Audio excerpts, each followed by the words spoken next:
Isang babae ang nagvideo sa kanyang bahay na kung saan napansin nito na wala sa posisyon ang mga manika na kanyang pan-display.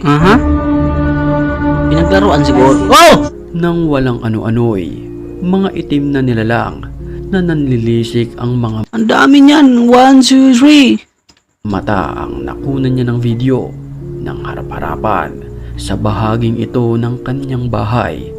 Tila mga nakaupo pa sa mga pagkakataong iyon. Seen them 3 times now.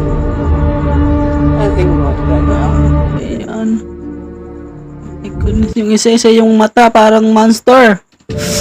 Sarado na ang mall nang i-check ng security guard ang lugar na kung saan